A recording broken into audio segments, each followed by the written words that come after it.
Ya, demikian sekilas review pemirsa dari Bursa Dalam Negeri dan juga penutupan dari Bursa Eropa dan juga Amerika Serikat. Kita beralih ke beberapa agenda yang patut menjadi perhatian. Kita mulai pemirsa dari agenda ekonomi global. Dari Singapura ada produksi industri Singapura year on year dan juga di bulan Mei. Kemudian dari Amerika Serikat pidato anggota FOMC ada Bowman. Dan ada penjualan rumah baru Amerika Serikat di bulan Mei serta inventory minyak mentah Amerika Serikat. Dari Eropa pemirsa ada pidato ECB dari Lane. Selanjutnya pemirsa kita akan lihat beberapa agenda emiten dan juga agenda dari Bursa Efek Indonesia yang pada hari ini pemirsa akan ada RUPS dari Bursa Efek Indonesia namun tidak tercantum dalam data berikut ini ya. Jadi Bursa Efek Indonesia hari ini akan mengagendakan RUPS sementara ada emiten TOWR, Mari, Elit, Inaf, INPC, Behit, IATA, NRG, SMDR juga akan RUPS. DPS dividen tunai dari MTLA, ex dividen tunai dari BIRT, Arta, kemudian juga ada KUM dari BRPT, HUMI, Uang, dan juga ada PTPS pemirsa. Ada sekitar 17 agenda emiten yang kami rangkum dalam grafis di layar. Baik pemirsa, dan pada pagi hari ini kita akan melihat juga update dari Bursa Asia, di mana update-nya sebagai berikut. Nikkei Jepang terpantau menguat, kemudian Straits Times Singapura mengalami pelemahan disertai juga dengan ada Kospi dan Hang Seng yang justru bergerak di teritori positif. Jadi hanya Straits Times Singapura yang melemah. Mayoritas dari Asia ini sedang membukukan penguatan.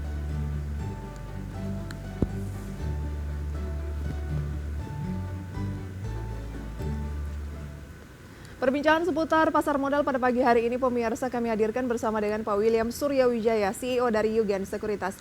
Pak William, apa kabar? Baik, selamat pagi. Selamat pagi, thank you sudah join pada pagi hari ini Pak William. Gimana mencermati market domestik kita?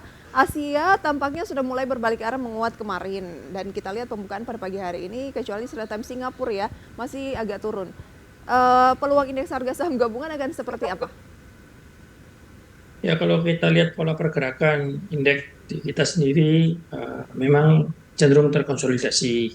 Dan kita tahu setelah mengalami penurunan beberapa waktu belakangan ini, kondisi teknikal rebound mulai terlihat. Apalagi kita tahu di indeks global sudah mulai ada penguatan dan di indeks regional juga masih cukup mix yang sedikit banyak pasti cukup mempengaruhi pergerakan indeks kita. Namun kita banyak ditunjang oleh rilis data perekonomian yang memang relatively cukup stabil dan beberapa data perekonomian juga yang disinyalir juga masih akan cukup bagus. Serta kita tahu bahwa musim bagi dividen juga udah mulai banyak yang membagikan dividen, menunjukkan kinerja masih cukup oke untuk emiten-emiten sebagai penunjang pergerakan IHSG.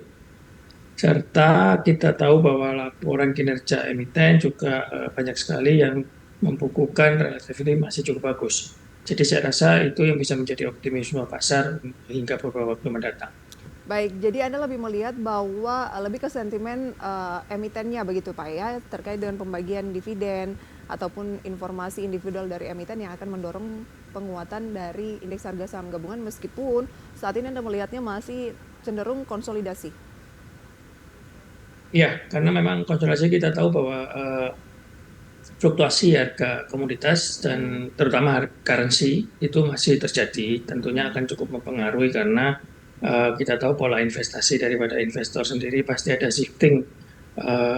Kalaupun shifting dari currency mau balik lagi ke pasar modal tentu membutuhkan waktu. Jadi saya rasa itu yang akan terjadi di pasar modal karena kita tahu bahwa currency saat ini juga mulai membaik walaupun sempat demikian juga dengan komoditas terutama di emas juga sepertinya mulai ada tekanan. Itu tentu akan membuat aliran investasi itu balik lagi ke pasar modal.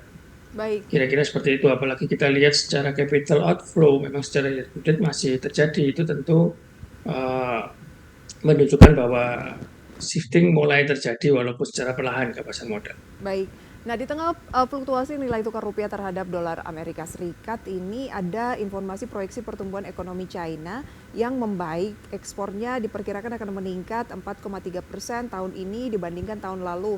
Kemudian adakah mungkin ini akan men-trigger komoditas misalnya batu bara? Kalau batu bara kan mungkin akan mengganggu operasional terkait dengan rupiah yang melemah ini. Tetapi dari segi pendapatan kalau melakukan ekspor misalnya ada permintaan dari China atau dari India, ini kan akan cenderung positif. Nah, bagaimana Anda mencermati mungkin emiten-emiten yang berkaitan dengan batu bara, Pak William?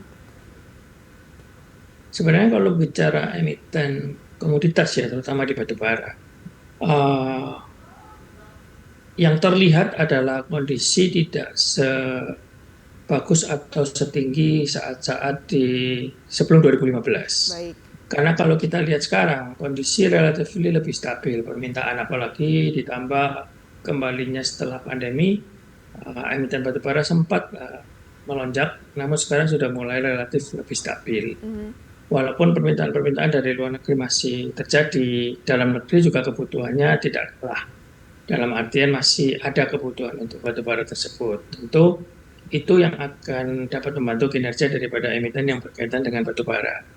Jadi saya rasa batubara juga masih terkonsolidasi, tidak terlalu akan uh, melonjak tinggi, namun relatively lebih stabil. Oh, cenderung Kalau akan saya lebih melihat, stabil saja begitu ya, tidak ada. ya apalagi untuk jangka pendek kemana. Anda kalau ngomongin komoditas lebih menyoroti ke yang mana? Misalnya emas kah? Emas juga kan melambung cukup mungkin lebih baik dibandingkan batu bara untuk komoditasnya sepanjang awal tahun sampai saat ini. Nanti akan kita bahas berikut juga rekomendasi saham pilihan kalau bukan komoditas, lantas emiten-emiten yang seperti apa Pak William. Kita jeda terlebih dahulu pemirsa dan jangan beranjak dari tempat Anda. Kami segera kembali. Kembali lagi pemirsa dalam segmen Market Tebas. Masih akan berbincang bersama dengan Pak William Suryawijaya, CEO dari Yugen Sekuritas. Tadi kita sudah tertahan di dampak dari nilai tukar rupiah. Apakah akan positif ke komoditas khususnya batu bara? Menurut Pak William, batu bara cenderung masih akan stagnan begitu Pak William ya? Ya, Cenderung masih kurang lebih akan. seperti itu. Nah, Di kalau tengah kebutuhan yang sebenarnya masih terjadi. berarti kita bisa spekulasi dong, atau paling tidak kebutuhan yang masih tinggi nanti menjelang musim dingin mungkin kita boleh beli sekarang dengan berharap sentimen musim dingin akan mendongkrak kinerjanya? Tidak juga Pak William. Ada yang lebih menarik? Bisa juga, hanya saja itu kan masih cukup lama musim dingin. Kita tahu di kuartal keempat lah, ya. Ditambah lagi mungkin beberapa emiten mungkin bisa saya sebut kalau batu bara yang menarik adalah di ITMG. Karena kita tahu nanti mungkin sekitar bulan 11, 12 biasanya dia akan juga memberikan dividen, itu juga akan turut mendongkrak harga saham tersebut. Jadi kalau saya melihat dari sisi batu bara mungkin yang paling menarik hanya di ITMG. Hanya di ITMG Karena dulu ya. ITMG kalau ya untuk misalnya sementara ini. kita mengharapkan dividen, kita buy di saat-saat ini cukup oke atau tunggu dulu Pak?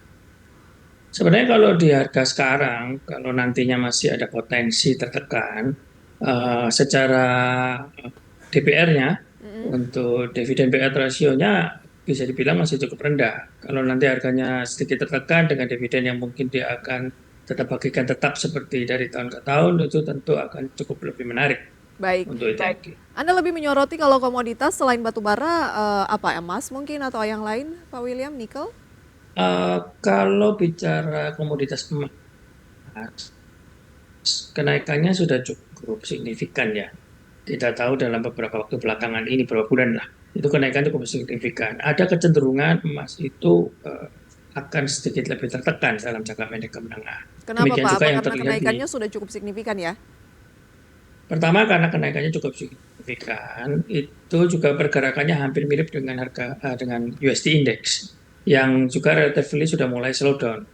Dalam artian dengan potensi-potensi tekanan yang terlihat itu tentu akan menimbulkan risiko yang jauh lebih besar karena kenaikannya juga cukup tinggi kecuali kita seperti komoditas emas itu menyimpannya puluhan tahun. Mhm. Jadi tidak hanya untuk jangka pendek ataupun menengah tapi betul-betul ke long term. Kalau untuk Jadi emitennya kita Pak William kan kayaknya belum terlalu terrefleksi ya tahun ini, atau bagaimana Anda melihatnya misalnya Antam, MDKA, PSAB mungkin?